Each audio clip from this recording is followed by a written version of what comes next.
bonjour tout le monde. Je suis ravi d'être parmi vous. Alors, c'est un peu difficile de parler du bien-être en 2084, de ce que seront les relations amoureuses en 2084, surtout quand on n'est que le président d'une application de rencontre. Peut-être qu'un psychosociologue aurait été plus adapté pour répondre à ces questions. Néanmoins, j'ai accepté le défi, donc je vais essayer de le relever avec vous. C'est difficile d'en parler, d'autant plus difficile qu'on a assisté ces dernières années à un nombre de mutations sociétales et à un nombre de révolutions technologiques extrêmement importantes. Si je me rappelle, lorsque j'étais jeune, il n'y a pas très longtemps, on parlait plutôt de la Belle au bois dormant. La norme sociétale, c'était être amoureux et se marier. Quand aujourd'hui, on va parler de communauté LGBT, on va parler de procréation médicale assistée, on va parler de solitude acceptée. Quand on regarde les dernières campagnes de communication de certaines applications de rencontres qui vous disent « Adulting can wait » ou bien qui vous disent Single, I'm happy, not sorry », ça vous montre comment les choses évoluent peu à peu, comment les codes de société ont terriblement changé. Les révolutions aussi, les révolutions technologiques avec l'apparition de la mobilité, avec toutes ces technologies de réalité augmentée, réalité virtuelle. Alors voilà, c'est autour de tout ça qu'il faut qu'on crée et qu'on imagine demain, qu'on imagine les relations amoureuses de demain. Parler des relations amoureuses de demain, c'est quelque chose d'extrêmement compliqué en fait, parce que d'un côté, la rencontre, c'est quelque chose d'éminemment physique, d'éminemment émotionnel. C'est un homme et une femme ou un homme et un homme qui se rencontrent, qui se parlent, qui se touchent. Et de l'autre côté, on a un écran, on a un intermédiaire entre la vraie vie et soi-même au travers d'un écran, au travers du digital. C'est un peu la bagarre du digital aujourd'hui, c'est cette différence entre ces deux mondes, le monde dit virtuel et le monde réel, et la volonté que nous avons de réconcilier ces deux mondes, parce qu'en fait, il n'y a qu'un seul monde, celui du réel. Autre chose qui a beaucoup changé aussi, c'est la mobilité. On parle de révolution digitale, je dirais qu'aujourd'hui, il faut parler de révolution mobile. La mobilité implique un changement fondamental de tous les modèles qu'on connaît, des modèles web, mais j'aurai l'occasion de revenir dessus. Si on parle de rencontres, la mobilité, c'est quoi?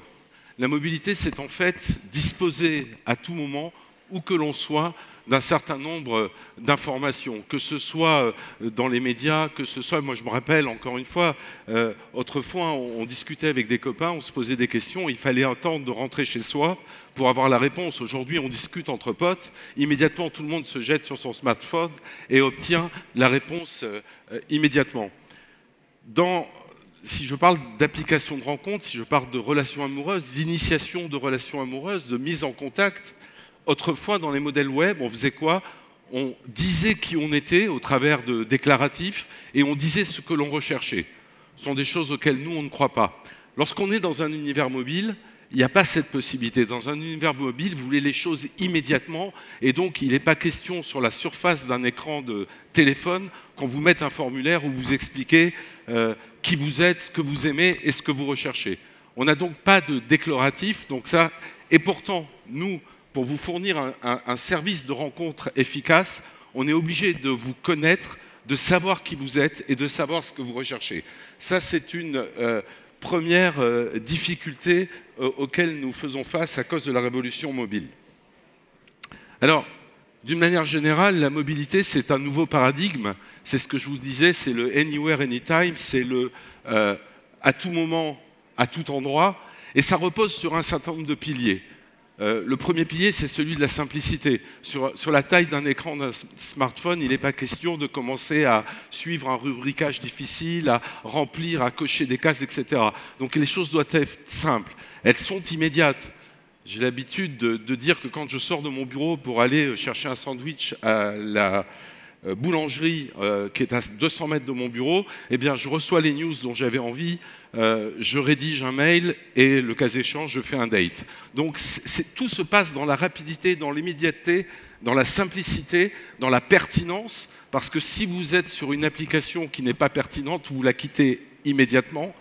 Et si possible, les choses doivent être gamifiées, parce qu'on est toujours dans un univers extrêmement ludique, dans un univers de facilité et d'entertainment.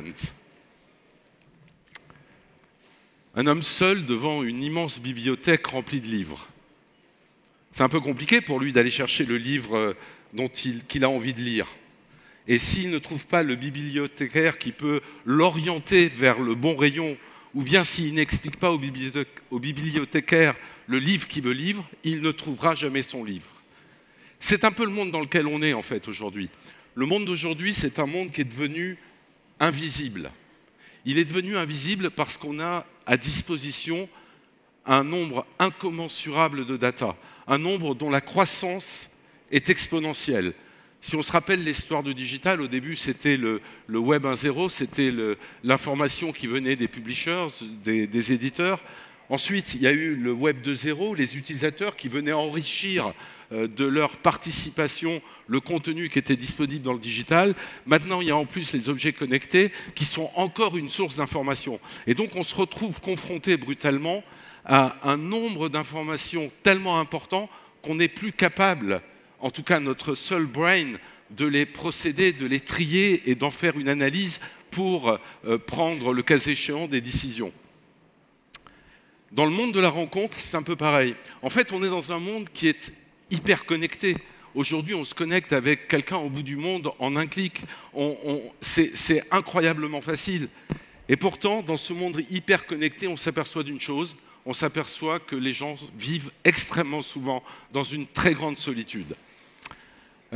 Lorsque vous parlez avec des gens qui sont célibataires, très souvent, ils vous disent « mais c'est très difficile de rencontrer l'autre ». Ça, c'est une chose qui existe dans le monde entier. Quels que soient les pays auxquels vous vous adressez, enfin les gens auxquels vous vous adressez, ils vous répondent ça. Il y a donc un monde à la fois hyper connecté et à la fois une immense solitude des gens.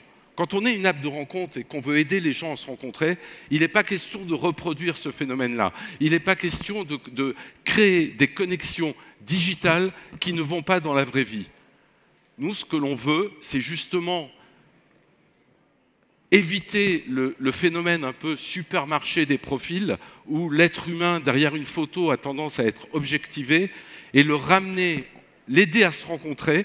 On est un outil pour aider à connecter les gens et surtout, très vite, les ramener dans la vraie vie. Et ça, c'est vraiment quelque chose de terriblement important. Alors, on a un grand nombre de data. Les gens ne déclarent pas qui ils sont, ce qu'ils recherchent. Et pourtant, on doit les faire se rencontrer de manière intelligente. C'est-à-dire qu'on doit présenter des personnes, des profils dont on pense qu'a priori, la chance de matching, la chance de rencontre va être forte. Pour ça, on va être obligé de traiter un nombre, je vous l'ai dit, très important de data, toutes sortes de data. Alors, je vais vous parler un petit peu d'intelligence artificielle et d'intelligence artificielle dans le monde de la rencontre. Et qu'est-ce que ça veut dire ? D'abord, je voudrais faire une première remarque sur le mot intelligence artificielle. C'est un mot français. Et en fait, au départ, on parlait surtout de artificial intelligence. Et on a probablement mal traduit le mot intelligence. Quand vous prenez ne serait-ce que la CIA, la Central Intelligence Agency, c'est quoi ? Quand on le traduit en français, on ne dit pas que c'est une centrale d'intelligence, on dit que c'est une centrale de renseignement. Et donc, l'intelligence, quand on parle en termes de technologie, l'intelligence artificielle, c'est beaucoup plus une technologie mathématique et statistique autour de la data pour pouvoir le traiter. Je pense qu'il faut finir avec le fantasme de penser que l'homme est en train de créer un mécanisme qui lui permettra de comprendre, d'aimer, d'être sensible, etc.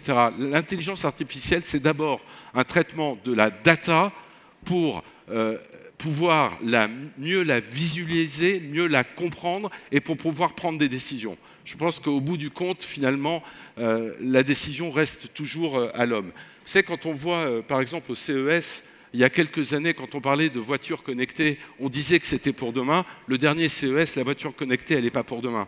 Elle est dans plusieurs années. Pourquoi? Parce qu'on s'aperçoit que si on a su traiter avec des mécanismes mathématiques et statistiques 95% du problème, les 5 derniers pourcents sont extrêmement difficiles à traiter.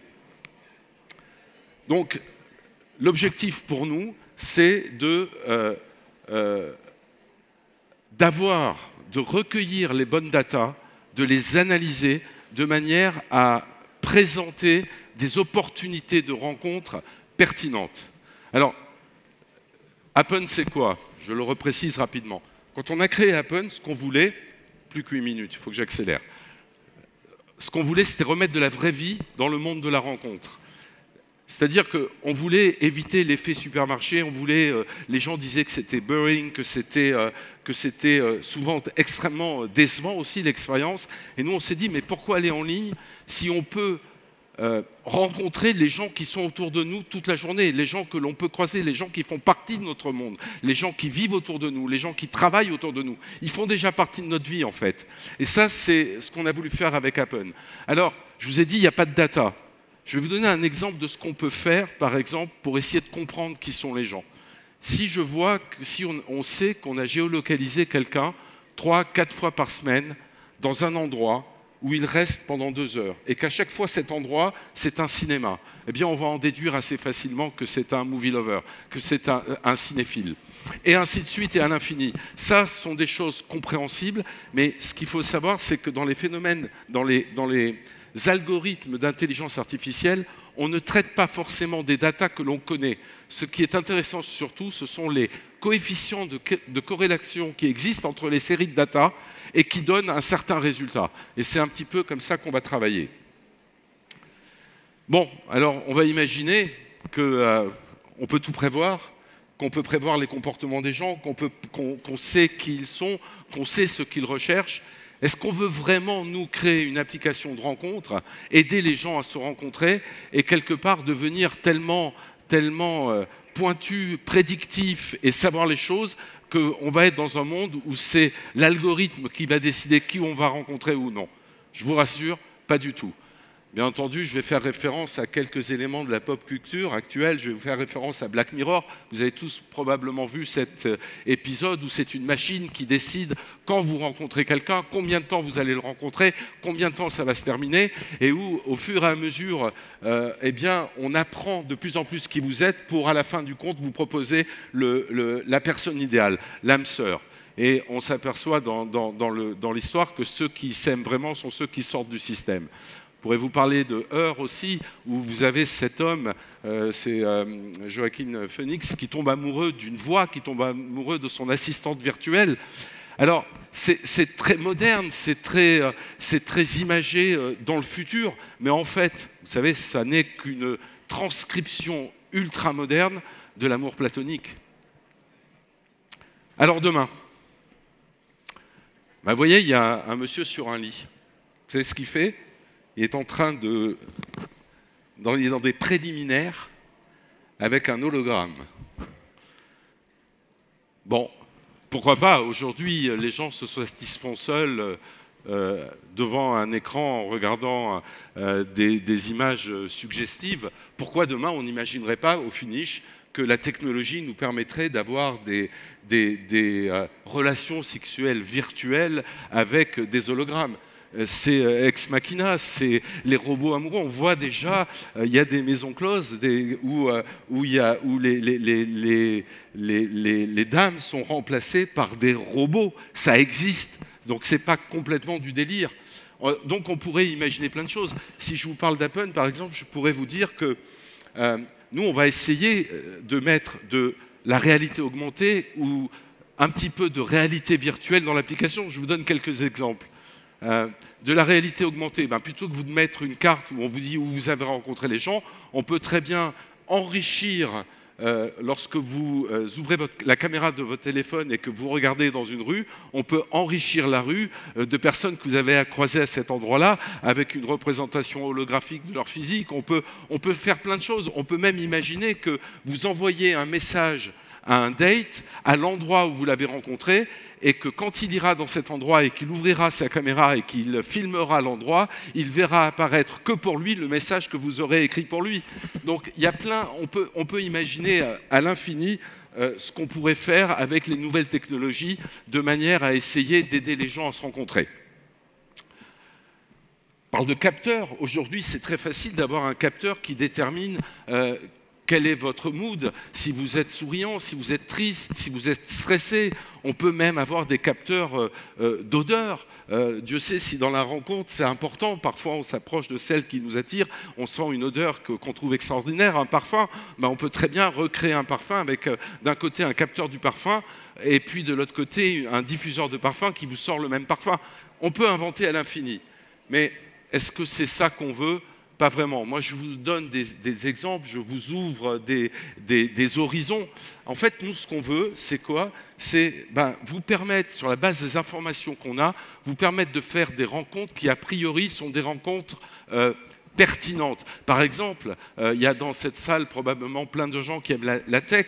Eh bien, on sait que vous aimez la tech et lorsqu'on va vous présenter des gens qui aiment la tech et on va vous proposer de commencer à parler ensemble d'un sujet qui vous est commun. Ça sera un icebreaker pour commencer le message. Ou alors, on va vous dire, ah bah tiens, on sait que tous les deux vous aimez le même artiste. En ce moment, près de l'endroit où vous êtes, cet artiste passe dans telle salle de spectacle. Pourquoi n'iriez-vous pas le voir ensemble? C'est un peu ça qu'on travaille pour vous aider à rencontrer les gens et à tisser avec eux une histoire sur la base de qui vous êtes et de ce que vous aimez ensemble. Les algorithmes d'intelligence artificielle peuvent faire peur. Ils peuvent faire peur parce que en fait, on pourrait penser qu'ils ont tendance à répéter l'expérience du passé et en conséquence de quoi à appauvrir le choix que vous pourriez avoir, toujours basé sur ce que vous avez fait dans le passé. Chez Apple, encore une fois, on croit à l'amour, on croit à la magie de l'amour, on croit à ce qui n'est pas prédictif. En conséquence de quoi, les algorithmes sur lesquels nos scientifiques travaillent sont des algorithmes où on va récompenser la nouveauté, où on va récompenser la diversité, où on va. C'est pas parce qu'on sait que vous arrêtez à chaque fois sur des profils où il y a des paysages de pays différents et que donc vous êtes quelqu'un qui probablement aime voyager, qu'on va pas vous présenter quelqu'un dont on sait qu'il est enfermé dans son jardin. C'est pas parce que vous allez voir les blondes, si vous êtes des mecs et que vous aimez les blondes et que vous allez voir en permanence des blondes, qu'on va vous montrer que des blondes. On va vraiment faire en sorte que le hasard, que la surprise et la magie de l'amour continuent à exister dans l'outil de rencontre qu'on est en train de créer.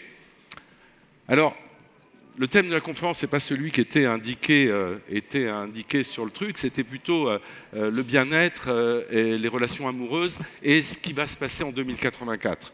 On ne peut pas parler de bien-être quand on est dans le monde digital si on ne parle pas des data, de la data privacy et de la sécurité des data. Parce que les data dans le monde digital, c'est l'équivalent des biens dans le monde physique. Imaginez que vous rentrez chez vous le soir et que vous êtes cambriolé. C'est un viol. Eh bien, lorsqu'on dispose de vos data dans le monde numérique sans que vous nous y ayez autorisé, ou lorsqu'on commercialise ces data sans que vous en bénéficiez, c'est la même chose. C'est pour ça que la responsabilité que les leaders de la technologie ou les leaders politiques ont aujourd'hui, c'est vraiment celle de rendre la data sécure. Alors, il y a plein de nouvelles technologies, de technologies distribuées, comme on dit, un peu la blockchain, pour avancer dans ce sens-là. Et dans le futur, le bien-être sera lié aussi à la sécurité et à la privacy de vos data, surtout quand on est dans une application ou dans un outil de rencontre, parce qu'on touche à ce que vous avez de plus intime, votre vie amoureuse, votre vie sexuelle. Donc ça, c'est un sujet très important. Alors, voilà, j'ai essayé de vous décrire un petit peu un tas de choses autour de la technologie, de la rencontre, des idées qui animent les gens qui préparent le futur. Alors on part de Rodin et de sa représentation marbrée d'un baiser à celle d'un ex machina, mais après c'est à chacun de vous d'essayer d'imaginer le futur. Laissez-moi juste vous montrer chez Appen, c'est quoi notre vraie identité. Things happen for a reason and nothing is random. Paths cross because they were meant to. Eyes meet because they were supposed to. Hearts skip beats because they were intended to. A careless laugh that echoes in your heart. A secret smile framed in a subway window. In elevators, bars, buses, park benches, in real time, in real life. And for that briefest of moments, the universe hugs you, life gives you a wink and Lady Luck smiles at you.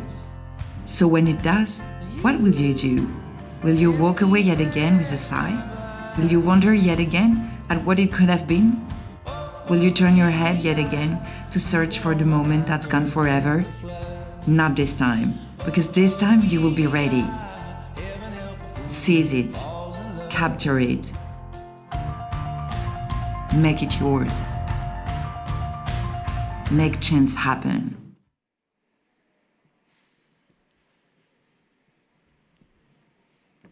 Voilà, ça c'était à propos d'Appen. Un petit mot pour vous dire qu'Appen aujourd'hui a 5 ans, dans quelques jours. Nous sommes présents dans un certain nombre de pays, 60 millions d'utilisateurs, une position très souvent de leader, toujours dans tous les pays d'Europe, toujours dans le top 5, en Argentine numéro 2, au Brésil numéro 2, en Inde numéro 1, en Turquie, en Australie. Donc c'est une boîte française qui est devenue relativement globale et qui compte dans le monde de la rencontre. Et puis merci beaucoup de m'avoir écouté aussi longtemps.